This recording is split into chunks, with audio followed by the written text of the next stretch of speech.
Электродвигатели в нашей жизни находят все более широкое применение. Они используются где угодно, от кофемолки до карьерных самосвалов. Промежуточным вариантом можно считать электровелосипед, типа того, на котором я еду сегодня. Достаточно вспомнить мотор-колесо Дуйнова для электровелосипеда или еще более знаменитое мотор-колесо Юницкого, которое является самой первой давней разработкой закрытого акционерного общества струнной технологии и установлено в том, на чем я сейчас еду. Оно является праотцом всех тех мотор-колес, которые сегодня устанавливаются в подвижном составе Skyway. О том, каков принцип действия электромотора, какие мотор-колеса бывают и какие лучше применять в различных типах транспорта, мы с вами поговорим сегодня со специалистами.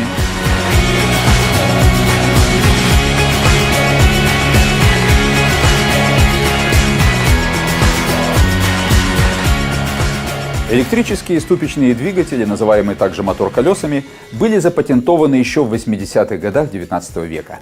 Первое электрическое мотор-колесо или электродвигатель, встроенный в ступицу колеса, было опробовано на автомобилях. В 1884 году исследователь из Сент-Луиса Веллингтон Адамс запатентовал уникальную задумку – внедрение электрического двигателя непосредственно в колесо транспортного средства. Практически же реализовал его идею Альберт Парсел из Бостона, сконструировав в 1890 году первое ступичное мотор-колесо. Представить себе принцип его работы поможет его остроумное сравнение с белкой в колесе, приведенное журналом «Популярная механика». Магнитное поле, создаваемое в катушках, взаимодействует с магнитным полем ротора за счет того, что оно является переменным, движется по какому-то закону, да? Соответственно, магнитное поле ротора начинает двигаться. Если обращаться к простой модели, значит, принцип работы следующий. Значит, вот это, предположим, это ротор наш, вот это статор. Значит, мы создаем в статоре переменное магнитное поле, значит, оно пытается вращаться, да? Значит, тем самым, как видим, пытается вращать непосредственно ротор. В конструкции современных мотор-колес используются бесколлекторные двигатели, получившие широкое распространение благодаря развитию электроники и созданию мощных магнитов, хотя сама идея подобного двигателя также появилась достаточно давно, еще на заре электричества. Но в силу неготовности технологии ждала свое времени до 60-х годов 20 века, когда появился первый коммерческий бесколлекторный двигатель постоянного тока. То есть различные серийные реализации этого типа электропривода существуют уже более 50 лет.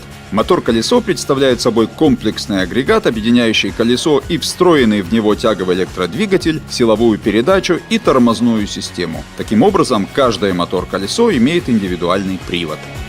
Все-таки в промышленности и в бытовой технике электромоторы применяются шире всего. В частности, ни один из станков, которые видите вокруг меня, не обходится без них. И в любом вашем телефоне есть электромоторчик с эксцентриком, который делает то, что вы называете вибрацией.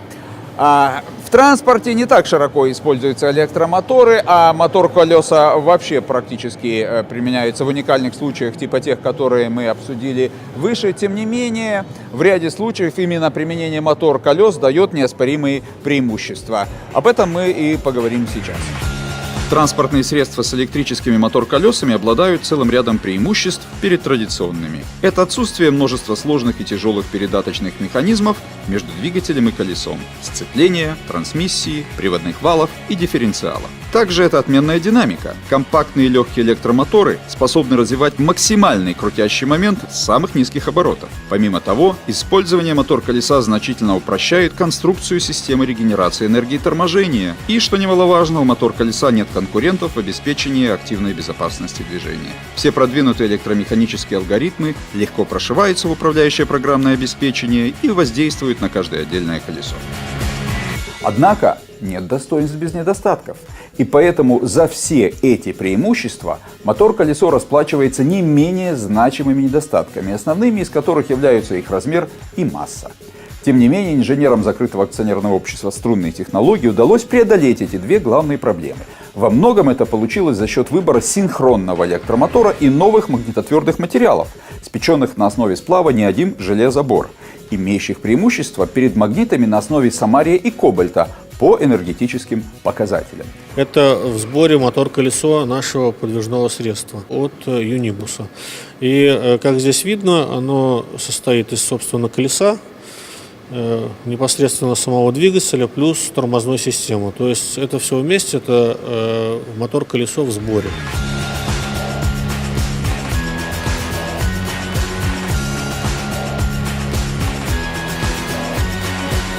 Ну, собственно, это наш двигатель, который разработан и произведен у нас. Это двигатель китайского производителя. Но китайский двигатель поменьше. Каковы его характеристики в сравнении с нашим, хотелось бы знать? Дело в том, что вот этот китайский двигатель, он мощностью в 3 киловатта номинальной мощности. Наш же двигатель номинальной мощностью в 25 киловатт. То есть мощность различается почти в 10 раз, а размеры значительно меньше. Поэтому именно подобный вид привода был выбран для подвижного состава Skyway вопреки повсеместному использованию асинхронных, самым известным из которых является супер-разрекламированный мотор Дуинова, приобретших свою популярность из-за простоты своей конструкции. Асинхронный – это проще конструктивный мотор, не имеющий в составе мощных редкоземельных магнитов, потом за счет этого, в принципе, способный экономически выигрывать себе позиции. Но в противовес этому имеет хуже характеристики, моментные, мощностные, весовые. На этом двигателе мы рекуперируем энергии больше, чем бы мы рекуперировали на асинхронном двигателе. Еще плюс ко всему стоит отдать преимущество, это высокая эффективность нашего электродвигателя по сравнению с тем же самым асинхроником. То есть для того, чтобы создать магнитное поле в асинхронном двигателе, то есть начать вращение ротора, вам необходимо приложить больше энергии, чем в нашем двигателе, потому что у нас есть уже предвозбужденные магниты. И кроме того, очень важный момент – это способность синхронного мотора управляться не по моменту, а, так сказать, по скорости.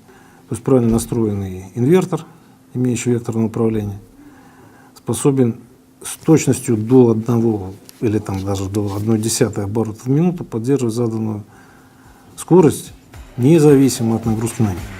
Мотор-колеса используются в карьерных самосвалах, что мы уже отмечали выше, в связи с тем, что механическая трансмиссия просто не справится с нагрузкой в сотни тонн, которой подвергается машина. К тому же места для их размещения, например, в БелАЗе, более чем достаточно. В Skyway же задача была посложнее. Стандартные 4 мотор-колеса для высокоскоростного юнибуса общей мощностью 800 кВт весили бы более тонны, то есть примерно в 3 раза больше наших, и просто не поместились бы в аэродинамические обводы подвижного состава струнного транспорта Юницкого. Даже если говорить о цене, то несмотря на применение редкоземельных металлов, из-за чего мотор получается несколько дороже, ввиду более высоких энергопоказателей стоимость его эксплуатации в итоге оказывается ниже. Асинхронный мотор-колесо, например, велосипедного типа, там, где ему основное применение и есть, очень ограничено массой, разумной массой при достаточной мощности, если так сказать. То есть, если пытаться нарастить мощность вот с этих там, 5 киловатт до хотя бы 25 киловатт, то размер, диаметр колеса за счет увеличивающейся обмотки, он будет расти лавинообразно. В настоящее время я работаю над усовершенствованием конструкции наших электромоторов, которые пойдут для высокоскоростного транспортного средства. Это 60 где-то киловатт моторы.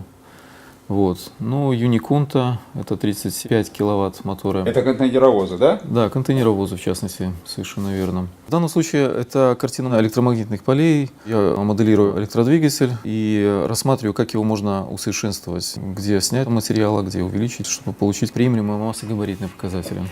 Подытожим. Что принесет нам будущее, покажет лишь время. Наверняка появятся совершенно иные, качественно новые технологии, и каковы они будут, сегодня можно только гадать.